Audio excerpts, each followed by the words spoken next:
নমস্কার, তোমাদের প্রত্যেককে স্বাগত জানাই Geotech Bengal YouTube channel in partnership with exam Bangla publication. তোমাদের সামনেই পিএসসি ক্লার্কশিপ এক্সাম, আর মাত্র মাঝখানে একটা দিন বাকি। তো তোমাদের এক্সামকে টার্গেট করে জিকের উপরে যে মক টেস্টের ক্লাসগুলো আসছে, আজকে তার 16 নম্বর সেট নিয়ে চলে এলাম। এই ক্লাসের মাধ্যমে বাছাই করা সেরা 40টি জিকে উইথ এক্সপ্লেনেশন তোমরা পেয়ে যাবে, যে প্রশ্নগুলো তোমাদের পরীক্ষার জন্য খুব খুব ইম্পর্টেন্ট হবে। তো প্রত্যেকে ক্লাসটি মনোযোগ দিয়ে প্রথম থেকে শেষ অবধি ওয়াচ করবে। এখানে প্রশ্নগুলো প্রত্যেকটি তোমাদের পরীক্ষার জন্য ইম্পর্টেন্ট। ওকে, তো চলো শুরু করি আজকের ক্লাস। প্রথম প্রশ্ন কি বলছে আমরা দেখব। দেখো, প্রথম প্রশ্ন রয়েছে, সিন্ধু সভ্যতায় কোন ধাতু অজানা ছিল? লোহা, তামা, ব্রোঞ্জ নাকি সোনা? সঠিক উত্তর হয়ে যাবে অপশন এ। সিন্ধু সভ্যতায় কোন ধাতুটি অজানা ছিল? লোহা। অপশন এ হবে সঠিক উত্তর। এরপর আমরা ডিটেলসে দেখে নেব বেশ কিছু ইনফরমেশন, যেগুলো সিন্ধু বা হরপ্পা সভ্যতা সম্পর্কে ইম্পর্টেন্ট। দেখো, হরপ্পাবাসীরা লোহা ছাড়া প্রায় সব ধাতু সম্পর্কে অবগত ছিল। তারা সোনা ও রূপার জিনিস তৈরি করত, তবে সোনার চেয়ে রূপোর যে ব্যবহার সেটা বেশি ছিল। প্রচুর পরিমাণে রূপোর অলংকার, থালা বাসন ইত্যাদি আবিষ্কৃত হয়েছে। ইরাবতী নদীর তীরে হরপ্পা এবং সিন্ধু নদীর তীরে মহেঞ্জোদারো গড়ে উঠেছিল। প্রথমটি ডি আর সাহানি মানে দয়ারাম সাহানি এবং দ্বিতীয়টি আর ডি ব্যানার্জি আবিষ্কার করেছিলেন। অর্থাৎ হরপ্পা সভ্যতা দয়ারাম সাহানি এবং সিন্ধু সভ্যতা আর ডি ব্যানার্জি। জন মার্শাল ছিলেন প্রথম পণ্ডিত যিনি সিন্ধু সভ্যতা শব্দটি ব্যবহার করেছিলেন। সিন্ধু উপত্যকা সভ্যতা প্রোটো হিস্টোরিক পিরিয়ডের, অর্থাৎ কোন যুগের, এটাও কিন্তু পরীক্ষাতে আসে। চেলকোলিথিক যুগ বা ব্রোঞ্জ যুগের অন্তর্গত। প্রধান খাদ্যশস্যের মধ্যে ছিল কি কি? গম, বার্লি, তিল, সরিষা, মটর এবং কুল ইত্যাদি। চলো নেক্সট, পরবর্তী কোয়েশ্চেন। পাখিদের ওড়ার জন্য পরিবর্তিত অঙ্গ হলো নিম্নের কোনটি? পাখিদের ওড়ার জন্য পরিবর্তিত অঙ্গ হলো অগ্র অঙ্গ। অপশন ডি হবে সঠিক উত্তর। এরপরে দেখো, যে অগ্র অঙ্গ পাখির যে অগ্র অঙ্গ উড়ন্ত অঙ্গে পরিণত হয়েছে। পাখিরা তাদের বিকশিত ডানার কারণে উড্ডয়নে বিশেষভাবে পারদর্শী। পাখিদের দেহে অগ্রপদ এবং পশ্চাৎপদ থাকে। সামনের অঙ্গগুলি ডানায় রূপান্তরিত হয়। পাখিরা উষ্ণ রক্তের প্রকৃতির হয়। এটা অনেক সময় পরীক্ষাতে প্রশ্ন আসতে পারে। অর্নিথোলজি পাখিদের অধ্যয়ন সম্পর্কিত বিদ্যা, এটা তোমাদের পিএসসি ক্লার্কশিপ বিগত বছর প্রশ্নে এসছে। ওকে, চলো নেক্সট, পরবর্তী কোয়েশ্চেন। শুশুনিয়া পাহাড়টি কোন জেলায় অবস্থিত? প্রত্যেকে ভিভিআই করবে। সঠিক উত্তর হয়ে যাবে তোমাদের চারটে অপশনসের মধ্যে অপশন এ, বাঁকুড়া জেলায় শুশুনিয়া পাহাড় অবস্থিত। কোথায় বললাম? বাঁকুড়া জেলায়।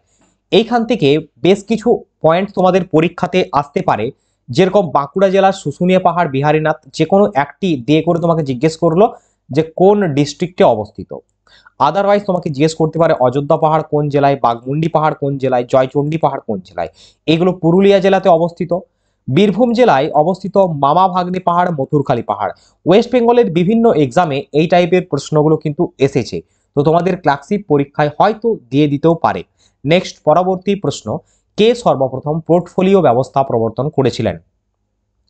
সর্বপ্রথম পোর্টফোলিও ব্যবস্থা প্রবর্তন করেন লর্ড ক্যানিং। অপশন বি হবে সঠিক উত্তর।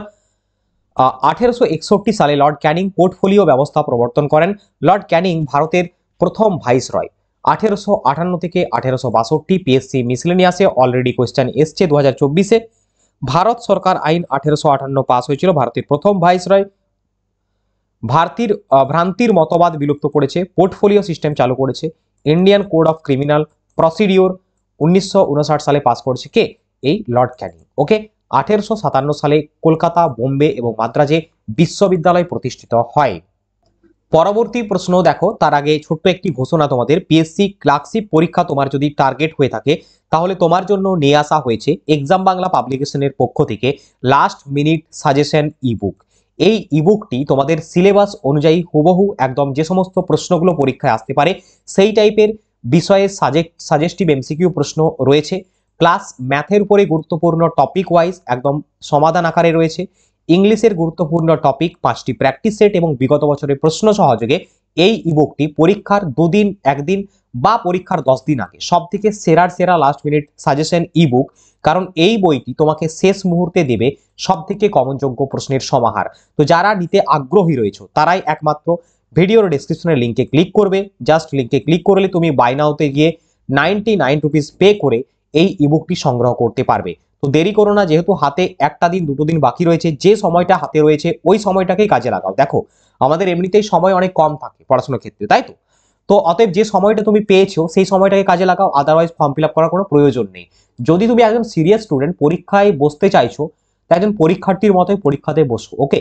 এবং শেষ মুহূর্তে অ্যাটলিস্ট কিছু একটা পড়ে করে যাও, তাহলে সেই ভাইবটা যাতে পাও যে একজন স্টুডেন্ট হিসাবে যাচ্ছ এবং হয়তো তোমার অনেক কিছু পড়া আছে, তাহলে এই বইটি তোমাকে এমনভাবে রিভিশন করিয়ে দেবে যাতে বেশ কিছু ইম্পর্টেন্ট টপিক তোমার প্রশ্ন আসার যে কাজে লাগা সেটা কিন্তু এখান থেকে হয়ে যাবে।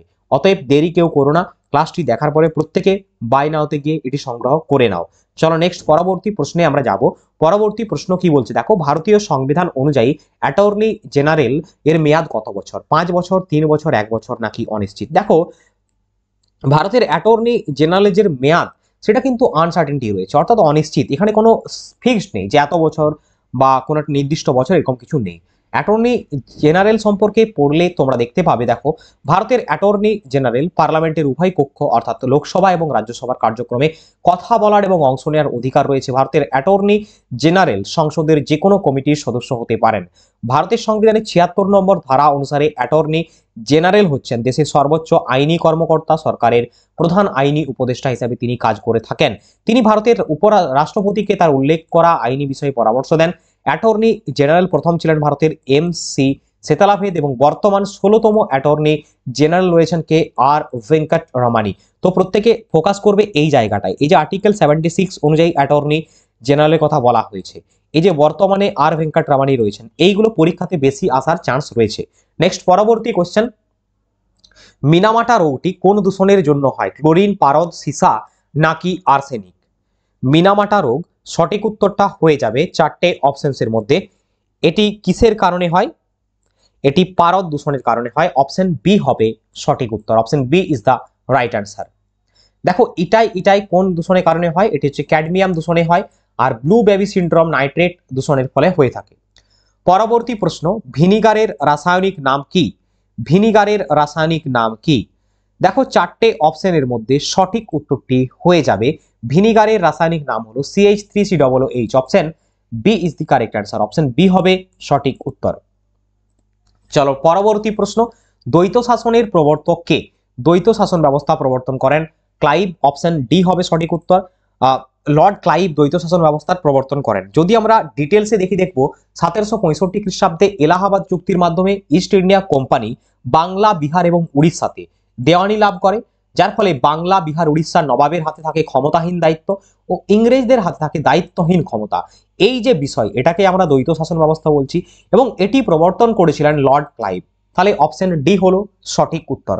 পরবর্তী প্রশ্ন, মিল্কি ওয়ের আকৃতি কিরকম? তোমাদের ওয়ার্ল্ড জিওগ্রাফি থেকে বেশ কিছু কোয়েশ্চেন আসে, আমাদের এই যে 15টা বা 16টা ক্লাস এলো বা আসছে, এই ক্লাসের মধ্যে তোমার ডেফিনেটলি ইম্পর্টেন্ট যে সমস্ত প্রশ্নগুলো রয়েছে কভার আপ হয়ে যাবে।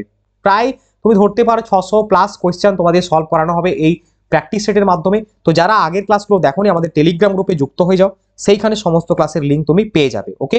চলো, মিল্কি ওয়ের আকৃতি কিরকম? 4টে অপশনের মধ্যে সঠিক উত্তর হয়ে যাবে স্পাইরাল আকৃতি, অপশন সি হবে রাইট অ্যান্সার। আমাদের সূর্য এবং তার চারপাশে সমস্ত গ্রহ একটি গ্যালাক্সির অন্তর্গত, যার নাম কি? যার নাম হচ্ছে মিল্কি ওয়ে। আমাদের নক্ষত্রমণ্ডলের বয়স প্রায় 13.6 বিলিয়ন বছর এবং প্রায় 100 বিলিয়ন তারা নিয়ে গঠিত এই গ্যালাক্সি বা নক্ষত্র মণ্ডল, ওকে। নেক্সট পরবর্তী প্রশ্ন, ইসরায়েলের রাজধানীর নাম কি? বহুবার করিয়ে দিয়েছি ইতিমধ্যে এবং পরীক্ষাতে তোমাদের ডেফিনেটলি আসছে।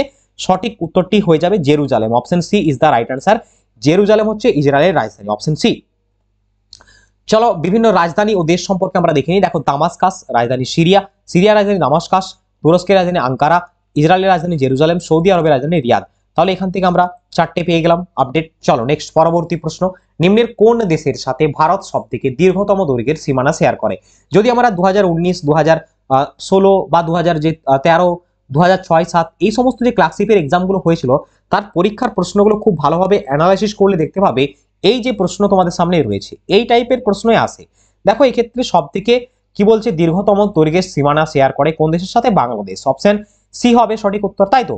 এখানে আরেকটা প্রশ্ন আসে, ভারতের কোন রাজ্যের সাথে সব থেকে বেশি কোস্টাল লাইন রয়েছে? গুজরাটের সাথে, এটাও তোমাদের আমি ক্লাসে অনেকবার করিয়ে দিয়েছি।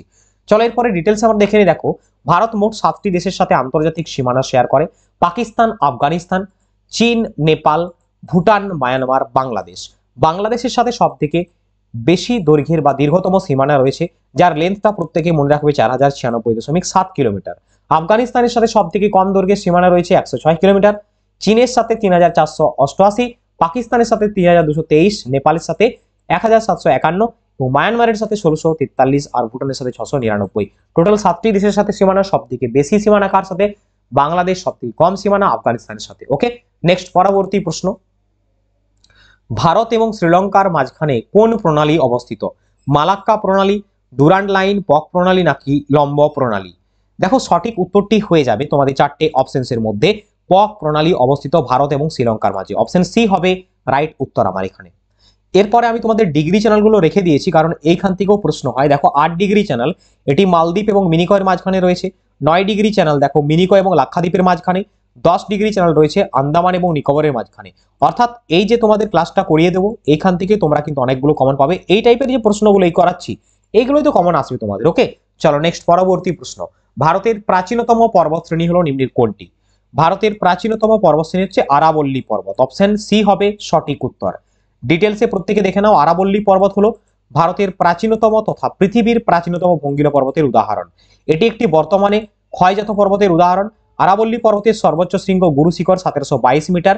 ভারতের নবীন ভঙ্গির পর্বতের উদাহরণ হলো হিমালয় পর্বতমালা। এটাও পরীক্ষাতে অনেকবার এসছে। ওকে, চলো নেক্সট পরবর্তী কোশ্চেন, মহেন্দ্রগিরি পাহাড় কোন রাজ্যে খুঁজে পাওয়া যায়? ছত্তিশগড়, ঝাড়খণ্ড, উড়িষ্যা নাকি পশ্চিমবঙ্গ? সঠিক উত্তর হবে Orissa, Mahendragiri. Option C is the right answer. দেখো পূর্বঘাট পর্বতের অংশ হলো মহেন্দ্রগিরি, এটি উড়িষ্যা রাজ্যে অবস্থিত। পূর্বঘাট পর্বতের সর্বোচ্চ শৃঙ্গের নাম কি? জিন্দাগাড়া। আর এটি হচ্ছে অন্ধ্রপ্রদেশ রাজ্যে অবস্থিত। জিন্দাগাড়ার উচ্চতা 1690 মিটার। ওকে, 1690 মিটার। চলো নেক্সট পরবর্তী প্রশ্ন বলছে, ডিএনএ কে আবিষ্কার করেন? ডিএনএ এর আবিষ্কর্তা হচ্ছেন Johannsen. Option C is the right answer, Johannsen. Okay, এখানে দেখো আমেরিকার বিজ্ঞানী জেমস ওয়াটসন এবং ইংরেজ পদার্থবিদ ফ্রান্সিস ক্রিক 1950 সালে দশকে কি বলছে? ডিএনএ এর ডাবল হেলিক্স আবিষ্কার করেন। অর্থাৎ এই প্রশ্নটিও পড়ে ডিএনএ এর ডাবল হেলিক্স কে আবিষ্কার করেন? কে করেন? আমেরিকার বিজ্ঞানী জেমস ওয়াটসন এবং ইংরেজ পদার্থবিদ ফ্রান্সিস ক্রিক এই দুজন মিলে ডাবল হেলিক্স আবিষ্কার করেন। ডিএনএ কে আবিষ্কার করেন? ডিএনএ আবিষ্কার করেন জোহানসন।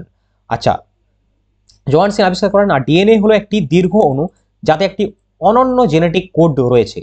ডিএনএ এর বেস পেয়ারগুলো অনেক সময় পড়ে এটি, জিসি, অ্যাডেনিন, গুয়ানিন, সাইটোসিন এবং থাইমিন। এই চারটে রাসায়নিক বেস রয়েছে আর পেয়ারটা হচ্ছে এটি, জিসি। এইটা মনে রাখবে, অ্যাডেনিন আর হচ্ছে থাইমিন আর গুয়ানিন, সাইটোসিন, এটি, জিসি। প্রত্যেকে মনে রাখবে এখানটা। ওকে, চলো নেক্সট পরবর্তী প্রশ্ন, জাপানের পূর্ব নাম কি ছিল? নিপ্পন, সিয়াম, কম্বুজ, পারস্য। সঠিক উত্তর হবে option A, Nippon is the correct answer. Next পরবর্তী এক্সপ্লেনেশন আমরা দেখে নেব। দেখো বিভিন্ন দেশের বর্তমান নাম এবং পূর্ব নাম। জাপানের পূর্ব নাম ছিল নিপ্পন, থাইল্যান্ডের পূর্ব নাম শ্যাম, মায়ানমারের ব্রহ্মদেশ বা বার্মা, কম্বোডিয়ার কম্বুজ, ঘানার হচ্ছে গোল্ড কোস্ট, ইরাকের মেসোপটেমিয়া, ইরানের হচ্ছে পারস্য। নেক্সট পরবর্তী প্রশ্ন, ম্যালেরিয়া একটি কি ঘটিত রোগ? ব্যাকটেরিয়া, প্রোটোজোয়া, ভাইরাস নাকি ছত্রাক? সঠিক উত্তরটা হয়ে যাবে প্রোটোজোয়া ঘটিত রোগ হচ্ছে malaria. Option B is the correct answer. Option B হবে সঠিক উত্তর। দেখো ম্যালেরিয়া হলো একটি সংক্রামক রোগ, মশার রোগ, যা মানুষ এবং অন্যান্য প্রাণীকে প্রভাবিত করে, মশা দ্বারা ছড়ায়। এটি একটি প্রোটোজোয়া ঘটিত রোগ। প্লাজমোডিয়াম ভাইবক্স, প্লাজমোডিয়াম ম্যালেরিয়া এবং প্লাজমোডিয়াম ফ্যালসিফেরাম দ্বারা সৃষ্ট হয়। স্ত্রী অ্যানোফিলিস মশা ম্যালেরিয়া রোগের বাহক হয়ে থাকে। নেক্সট পরবর্তী কোশ্চেন, বিখ্যাত মাজুলি দ্বীপ কোন নদীর উপর অবস্থিত? সঠিক উত্তরটি হয়ে যাবে অপশন সি, আসামে ব্রহ্মপুত্র নদীর উপর বিখ্যাত মাজুলি দ্বীপ, ওয়ার্ল্ডস লার্জেস্ট নদী দ্বীপ, সেটা অবস্থিত। অপশন সি হবে সঠিক উত্তর। দেখো মাজুলি আসামের ব্রহ্মপুত্র নদীর মাঝখানে অবস্থিত একটি বড় নদীদ্বীপ। মাজুলিকে বিশ্বের বৃহত্তম নদীদ্বীপ হিসেবে চিত্রিত করা হয়েছে। মাজুলিকে আসামের সাংস্কৃতিক রাজধানীও বলা হয়। মাজুলি জোরহাট জেলা অর্থাৎ আসামের জোরহাট জেলায় অবস্থিত। ব্রহ্মপুত্র হিমালয় নদী ব্যবস্থার অন্যতম প্রধান নদী। ব্রহ্মপুত্রের উৎপত্তি কোথায়? তিব্বতের মানস সরোবরের কাছে চেমায়ুংদুং গ্লেসিয়ার হিমবাহ থেকে। ওকে, অরুণাচল প্রদেশে ব্রহ্মপুত্র দিহাং নামে পরিচিত আর ইয়ারলুং সাংপো নামে পরিচিত ব্রহ্মপুত্রের উপরের দিকে অর্থাৎ তিব্বতে না। বাংলাদেশে ব্রহ্মপুত্রকে আমরা যমুনা নামে ডাকি। নেক্সট পরবর্তী কোশ্চেন, কাকে আধুনিক অর্থনীতির জনক বলা হয়? কাকে আধুনিক অর্থনীতির জনক বলা হয়? সঠিক উত্তরটি হয়ে যাবে তোমাদের চারটে অপশনস এর মধ্যে আধুনিক কি বলছে অর্থনীতির জনক, option A Adam Smith. Option A is the right answer. Okay, চলো পরবর্তী প্রশ্ন বলছে, মাই লাইফ পুস্তকের লেখককে? প্রত্যেকে স্টার মার্ক করে দাও। তোমাদের বিগত বছর পিএসসি ক্লার্কশিপে আসা কোশ্চেন। সঠিক উত্তর Bill Clinton. Option B is the right answer. বাকি তিনটে বই দেখো, কার্ল সাগানের লেখা Cosmos, a suitable boy Vikram সেটের লেখা, আ প্রমিসড ল্যান্ড বারাক ওবামার লেখা। আমেরিকার 44তম প্রেসিডেন্ট ছিলেন বারাক ওবামা। ওকে, এটা মনে রাখবে। চলো নেক্সট পরবর্তী প্রশ্ন, নিম্নের কোন দেশ সম্পূর্ণভাবে হিমবাহ মুক্ত দেশে পরিণত হয়েছে? তোমাদের কারেন্ট অ্যাফেয়ার্স থেকে কোশ্চেন। সঠিক উত্তর হবে option C, Venezuela is the right answer. পরবর্তী প্রশ্ন, কোন সালে প্রাক্তন রাষ্ট্রপতি প্রণব মুখার্জিকে দেশের সর্বোচ্চ বেসামরিক পুরস্কার ভারতরত্ন দেওয়া হয়েছিল? অপশন ডি হবে সঠিক উত্তর, 2019 সালে ভারতরত্ন পুরস্কারে সম্মানিত করা হয় প্রণব মুখার্জিকে। প্রাক্তন রাষ্ট্রপতি প্রণব মুখার্জি 2012 থেকে 17 পর্যন্ত ভারতের 13তম রাষ্ট্রপতির দায়িত্বে ছিলেন। ওকে, এবং ওয়েস্ট বেঙ্গলের তিনি জন্মগ্রহণ করেছিলেন। নেক্সট পরবর্তী প্রশ্ন, ভূপেন হাজারিকা সেতু কোন দুটি রাজ্যকে সংযুক্ত করে? ভারতের দীর্ঘতম লংগেস্ট রিভার ব্রিজ যেটা নাম সেটা হচ্ছে ভূপেন হাজারিকা। এটি আসামে অবস্থিত এবং আসাম ও অরুণাচল প্রদেশ রাজ্যকে কানেক্ট করছে এই ভূপেন হাজারিকা সেতু। ওকে, অপশন বি হবে সঠিক উত্তর, option B is the right answer. Next পরবর্তী প্রশ্ন, আচ্ছা এখানে দেখে নাও ডিটেলসে একটু, সাদিয়া সেতু এর নাম, ঠিক আছে, এটাও মনে রাখবে। আসাম অরুণাচল প্রদেশকে যুক্ত করছে, দৈর্ঘ্য 9.15 কিলোমিটার এবং এটি ভারতের দীর্ঘতম সেতু। পরবর্তী প্রশ্ন, প্রজ্ঞান কোন বিষয়ের সাথে যুক্ত? প্রজ্ঞান হচ্ছে ভেরি ভেরি ইম্পর্টেন্ট করবে, চন্দ্রযান মিশনের সাথে যুক্ত এবং এটি পিএসসি মিসেলেনিয়াস 2024-এ তোমাদের পরীক্ষায় প্রশ্ন দিয়েছে। অপশন এ হবে সঠিক উত্তর, মহাকাশ বিজ্ঞানের সাথে যুক্ত। ঠিক আছে, প্রজ্ঞান কি? প্রজ্ঞান হচ্ছে একটি চন্দ্র রোভার, অর্থাৎ আমাদের যে চন্দ্রযান 3 লঞ্চ করা হয়েছে তার রোভারের নাম হচ্ছে প্রজ্ঞান। আর তোমরা আমাকে কমেন্টে জানাবে চন্দ্রযান 3-র যে ল্যান্ডারের নামটি কি ছিল। ওকে, চলো নেক্সট পরবর্তী প্রশ্ন, রবীন্দ্রনাথ ঠাকুর কোন জেলায় জন্মগ্রহণ করেন? সঠিক উত্তর হবে কলকাতা জেলায়, জোড়াসাঁকো ঠাকুর পরিবারে। Option C is the right answer. Rabindranath Tagore সম্পর্কে একটু আমরা দেখবো এখানে। 1861 সালে 7ই মে কলকাতায় জন্মগ্রহণ করেন। পিতা ছিলেন দেবেন্দ্রনাথ ঠাকুর, ব্রাহ্ম ধর্মগুরু। মাতা ছিলেন সারদা দেবী সুন্দরী। পেশা ছিলেন তিনি কি? কবি, ছোট গল্পকার, গানের রচয়িতা, নাট্যকার, প্রবন্ধকার, চিত্রশিল্পী। রবীন্দ্রনাথ ঠাকুরের জন্ম কলকাতার জোড়াসাঁকো ঠাকুর বাড়িতে। তিনি 8 বছর বয়সে কবিতা লিখেছিলেন এবং 16 বছর বয়সে ভানু সিংহ ছদ্মনামে তার প্রথম উল্লেখযোগ্য কবিতা প্রকাশ করেন। পরবর্তী কোশ্চেন, বিশ্ব পরিবেশ দিবস পালন করা হয় কোন তারিখে? বিশ্ব পরিবেশ দিবস পালন করা হয় কোন তারিখে? অনেকবার তোমাদের প্রশ্ন পরীক্ষাতে এসেছে এবং আমিও ক্লাসে ইতিমধ্যে অনেকবার করিয়ে ফেলেছি। সঠিক উত্তর হবে অপশন বি, 5ই জুন। বাকি অপশনসগুলো আমরা লক্ষ্য করব, 7ই এপ্রিল বিশ্ব স্বাস্থ্য দিবস, 8ই মার্চ আন্তর্জাতিক নারী দিবস, 11ই জুলাই বিশ্ব জনসংখ্যা দিবস। নেক্সট পরবর্তী কোশ্চেন, গুগল কত সালে প্রতিষ্ঠিত হয়? গুগলের বর্তমান সিইও রয়েছেন সুন্দর পিচাই। গুগল প্রতিষ্ঠিত হয় 1998 সালে। হেডকোয়ার্টারটা অনেক সময় পরীক্ষায় আসতে পারে, তাই এখানে আমি দিয়েছি দেখো, গুগল একটি আমেরিকান সার্চ ইঞ্জিন কোম্পানি যেটা 1998-এ প্রতিষ্ঠিত হয়। প্রতিষ্ঠাতাকে সার্জি ব্রিন এবং ল্যারি পেজ। এর হেডকোয়ার্টার রয়েছে মাউন্টেন ভিউ, ক্যালিফোর্নিয়াতে। এটাও প্রত্যেকে মাথায় রেখে দাও। নেক্সট কোশ্চেন, সুনীল ছেত্রী হলেন একজন বিখ্যাত ক্রিকেটার, ফুটবলার, দাবাড়ু, বক্সার। আশা করছি এই প্রশ্নের উত্তর সবার কাছে আছে, তাই তো? অপশন বি হবে সঠিক উত্তর, ফুটবলার। কি ক্লাসটা ভালো লাগছে তো? বলো, বুঝতেও পারছি না ক্লাস ভালো লাগছে কি ভালো লাগছে না, তোমরা কমেন্টে একটু জানাও, ঠিক আছে, ক্লাসটা কেমন লাগছে। চলো নেক্সট পরবর্তী প্রশ্ন, ইতিহাস শুধুমাত্র অপরাধ ও দুর্ভাগ্যের নিবন্ধন। তোমাদের গ্লোবাল লিডারদের উক্তিগুলো পরীক্ষাতে আসছে এখন পিএসসিতে। সঠিক উত্তর হবে option B, Voltaire is the right answer. দেখো, আমি বিপ্লব এবং আমি বিপ্লবকে ধ্বংস করছি, এই উক্তিটি নেপোলিয়ান বোনাপার্টের। এটা পরীক্ষাতে মিসেলেনিয়াসে অলরেডি তোমাদের এইবারেই দিল। আর আমি একটা ইম্পর্টেন্ট তোমাদের দিলাম, ইতিহাস শুধুমাত্র অপরাধ এবং দুর্ভাগ্যের নিবন্ধন, বলেছেন ভলতেয়ার। ওকে, চলো নেক্সট পরবর্তী কোশ্চেন, ইন্ডিয়া উইন্স ফ্রিডম পুস্তকটি কার লেখা? ইন্ডিয়া উইন্স ফ্রিডম পুস্তকটির লেখক হচ্ছেন মৌলানা আবুল কালাম আজাদ। অপশন ডি হবে সঠিক অ্যান্সার। হোয়াই সোশিয়ালিজম জয়প্রকাশ নারায়ণের, the Hindu view of life S Radhakrishnan, যার জন্মদিন উপলক্ষে আমরা জাতীয় শিক্ষক দিবস পালন করি। মাই এক্সপেরিমেন্ট উইথ ট্রুথ বহুবার পরীক্ষাতে এসেছে, মহাত্মা গান্ধীর লেখা। নেক্সট, ডোনাল্ড ট্রাম্প আমেরিকার কততম রাষ্ট্রপতি পদে পুনরায় নির্বাচিত হলেন? ডোনাল্ড ট্রাম্প আমেরিকার কততম রাষ্ট্রপতি পদে পুনরায় নির্বাচিত হলেন? অপশন ডি হবে সঠিক উত্তর। আমেরিকায় রিসেন্টলি রাষ্ট্রপতি ভোট হলো এবং সেইখানে জয়লাভ করলেন আমেরিকার প্রাক্তন রাষ্ট্রপতি ছিলেন তিনি ডোনাল্ড ট্রাম্প। ওকে, এটাও প্রত্যেকে খুব ভালোভাবে দেখে রাখো। 44তম প্রেসিডেন্ট ছিলেন কে? বারাক ওবামা, একটু আগেই তোমাদের বললাম। 46তম প্রেসিডেন্ট ছিলেন কে? Joe Biden. এটাও তোমাদের পড়তে পারে। আমেরিকার 47তম রাষ্ট্রপতি হলেন ডোনাল্ড ট্রাম্প এইবারে। চলো নেক্সট পরবর্তী প্রশ্ন, নিম্নলিখিত কোন space agency EOS 08 satellite launch করলো? EOS মানে আর্থ অবজারভেশন স্যাটেলাইট, এটা লঞ্চ করেছে হচ্ছে ISRO. Indian space research organisation 1969 সালে এটা প্রতিষ্ঠিত হয় 15ই আগস্ট। প্রথম এর ছিলেন কে? প্রথম সিইও ছিলেন কি ইসরোর? প্রথম চেয়ারম্যান ছিলেন বিক্রম সারাভাই, তাই তো? চলো নেক্সট পরবর্তী প্রশ্ন, বর্তমানে ভারতের লোকসভার বিরোধী দলনেতা কি? বর্তমানে ভারতের লোকসভার বিরোধী দলনেতা হলেন, সঠিক উত্তর হবে Rahul Gandhi. Option A is the correct answer. Next question, বর্তমানে এইচডিএফসি ব্যাংকের সিও কে রয়েছেন? বর্তমানে এইচডিএফসি ব্যাংকের সিও রয়েছেন শশীধর জগদীশন। অপশন এ হবে সঠিক উত্তর। শক্তিকান্ত দাস বর্তমানে রিজার্ভ ব্যাংক অফ ইন্ডিয়া অর্থাৎ আরবিআই এর সিও রয়েছেন, গভর্নর রয়েছেন। ভি বিদ্যানাথন আইডিএফসি ব্যাংকের সিও রয়েছেন। আর এ মণি মেখলাই ইউবিআই অর্থাৎ ইউনাইটেড ব্যাংক অফ ইন্ডিয়ার সিও এমডি রয়েছেন। নেক্সট কোয়েশ্চেন দেখো, কোন সালে ভারতে 5G টেলিযোগাযোগ প্রযুক্তি চালু হয়? এটা তোমাদের এসএসসির একটা এক্সামে অলরেডি এসেছে, হয়তো তোমাদের পিএসসি পরীক্ষা আসতে পারে তাই দিয়েছি। সঠিক উত্তর হবে অপশন ডি, 2022 সালে ভারতে প্রথম 5G টেলিযোগাযোগ প্রযুক্তি চালু হয়। দেখো এই পরিষেবা প্রথম 13টি শহরে চালু হয়েছিল এবং আস্তে আস্তে এখন সব জায়গায় 5G যে কমিউনিকেশন সিস্টেম সেটা অলরেডি চলে এসেছে, তোমরা কিন্তু ফিল করতে পারছো। নেক্সট পরবর্তী কোয়েশ্চেন, ভারতের প্রথম জাতীয় উদ্যান কোনটি? ইতিমধ্যে পরীক্ষা এসেছে, সঠিক উত্তর হবে জিম করবেট, যেটা হেইলি ন্যাশনাল পার্ক নামে পরিচিত। Option A is the correct answer. 1936 সালে এটাকে প্রতিষ্ঠিত করা হয়। অপশন এ হবে সঠিক অ্যান্সার। পরবর্তী প্রশ্ন দেখে নাও এখানে ডিটেলসটা আগে। প্রতিষ্ঠা হয় 1936 সালে। অবস্থান উত্তরাখণ্ডের নৈনিতাল জেলা। নামকরণ হয়েছেন কি?